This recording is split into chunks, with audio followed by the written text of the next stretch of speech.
Welcome back to the Green Beans Go channel. It's your host, me, and we are here for week 6 spreads and totals. We're going to be talking about every game this week and picking the spread and total that we think will win. But here are my warnings. The NFL is hard to beat. I'm not going to ever force any pick. I'm going to rate them all on my confidence level. And please use yourself in your final judgment, not just me. All right? Because after all, this is for fun. And fun we are having. But here's the non-fun part. Every week, I give out green picks and extra most bestest picks. And so far, they are performing at the worst of any level, which is the exact opposite of what I want. 44%, 43%, 57%, and 20% on our high confidence picks. Now, if you look at our low confidence picks, yeah, sure, let's hit at about 70%. Why not? Okay, so that's frustrating. Spread, 57% overall. Total, 58% overall. What does that mean? It means we are profitable. It means we are beating the NFL right now. We are overcoming the VIG, the juice. We're winning. But the sad part is, if you're tailing any of these, you're probably tailing the good bets and the extra most bestest bets, and you're down. Let's try to fix that. Kansas City, Los Angeles, Miami, and Minnesota are all on buys this week, and that's probably good for the Dolphins. Thursday night, we have a NFC West matchup.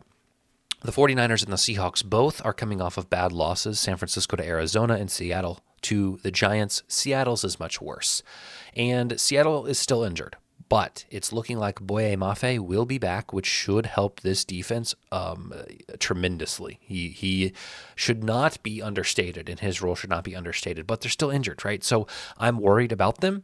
However, these two teams are familiar with each other. I like the under 49, but I do like the 49ers to come in and rebound better than the Seahawks. I'll take the Niners minus 3.5. Sunday at 9 a.m., we have another London game, and here's an extra most bestest pick of the week. The Jaguars plus 2.5. This is a team in the Jaguars who has traveled to London in recent years, right? Familiarity with that sort of unfamiliar ask of these NFL teams to go across the pond, play a game early. And I give the edge to the Jaguars in that case. I also think they're gaining rhythm. They played the Texans tight. They beat the Colts. They're looking better. Whereas the Bears have had 3 easy games in a row. I say easy because it's the NFL. All teams are good. But I think the Bears' competition has been lesser. So I favor the Jags on the money line even. And so if you're giving me plus 2.5, I'll take that every day of the week. Extra most bestest pick. We'll see if we can turn it around. Sunday at 1 o'clock, we have the Cardinals and Packers, a game that should be good, and I'm not confident in it, but I would lean Cardinals plus 5.5, and I would lean the under.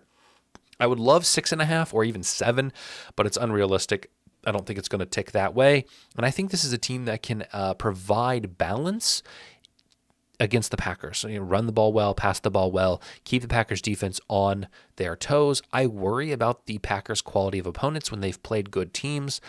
Vikings and the Eagles, they've lost. When they've played mediocre or bad teams, they've won. And I think the Cardinals are closer to the Eagles than they are to, say, the Titans. So I just lean the underdog a little bit here. Sunday at 1 o'clock, again, we have the Colts and Titans. I'm not making an official spread pick right now because I don't know the status of the Titans quarterback. If it's Mason Rudolph, I would take Titans plus 1.5 with yellow. If it's Will Levis, I would take Colts minus 1.5 with yellow. That is the difference I believe Mason Rudolph versus Will Levis has on this game. But over 42.5 would be my pick. Colts defense does not travel well, I don't believe. Their defense hasn't looked great all year anyway. I think Joe Flacco will be able to put up 21 points or more on the Titans, and I think the Titans should be able to do the same to the Colts. Give me the over with high confidence. Texans and Patriots, I don't have confidence in this. This just feels like a letdown spot for the Texans, who have been winning games, but we saw them get kind of shut down against the Vikings. So if the Patriots can take a page out of that defensive playbook, I like a low-scoring, tight game where the Patriots lose, but lose by less than a touchdown. Drake May is starting, which I think will give this team a boost of confidence and a boost on the field. I think he is better than Jacoby Brissett, point blank period. So that would be my pick. Watch out. The Patriots may shock the world. The Patriots may win outright. Just saying, you didn't hear it here. You heard it here. Buccaneers and Saints. I like the Buccaneers minus 3.5 because I don't believe Derek Carr suits up. It should be Jake Haener. I hate his last name. It's impossible to say. The point is, he looked good in his last drive against Kansas City, but what do you know, the Kansas City's playing prevent defense. They're allowing a lot underneath. Of course, he's going to look good. The bottom line is I don't think this sets up well for the Saints.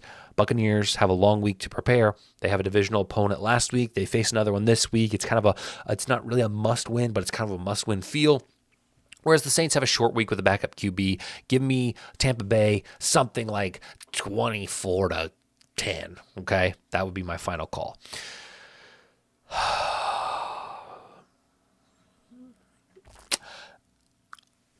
Yeah, I know. I'm picking the Cleveland Browns to do well with an extra most bestest pick of the week. Unsubscribe, unfollow, dislike the video, comment all these negative things. I get it. But come back Sunday afternoon and let me know how you feel. The Eagles' pass defense is bad.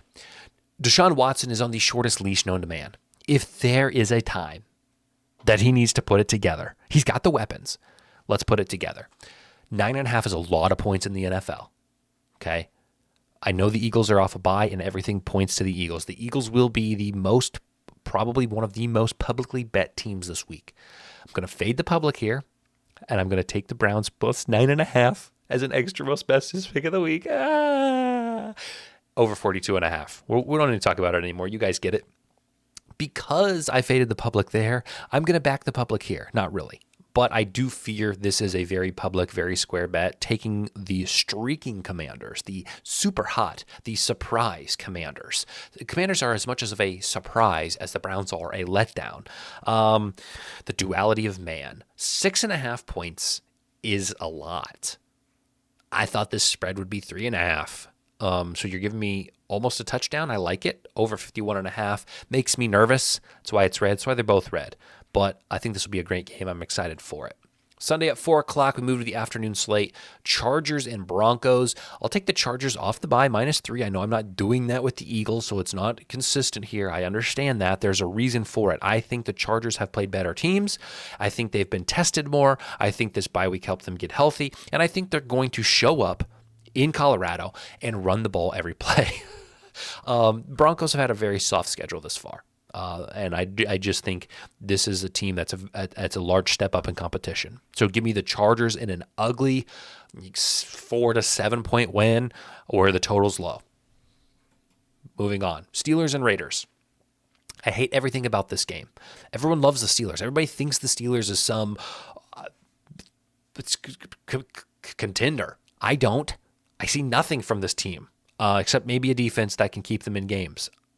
Bottom line is, I like the Raiders in a bit of an upset.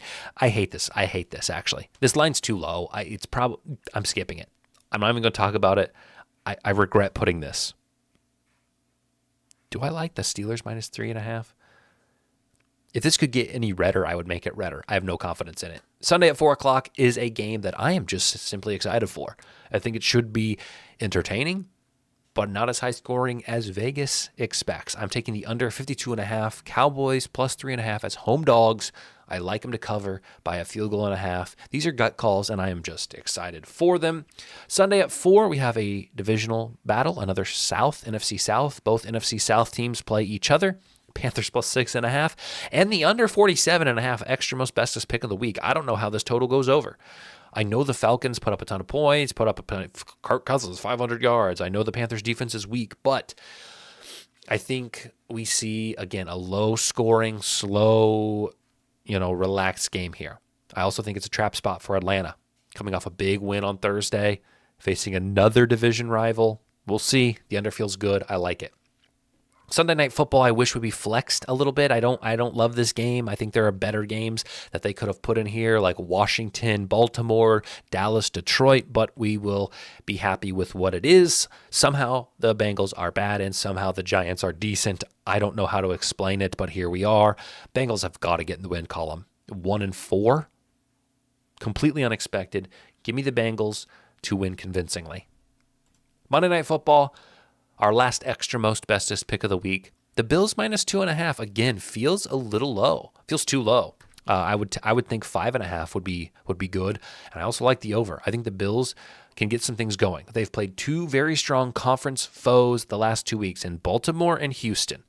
And they didn't look great against Baltimore, and they didn't look amazing against Houston. They look competitive. I think this game is much easier than those two. The Jets are just dealing with a lot of stuff off the field, which sometimes can motivate teams to play well. They just fired Robert Saleh, their head coach. And so that could be a good thing.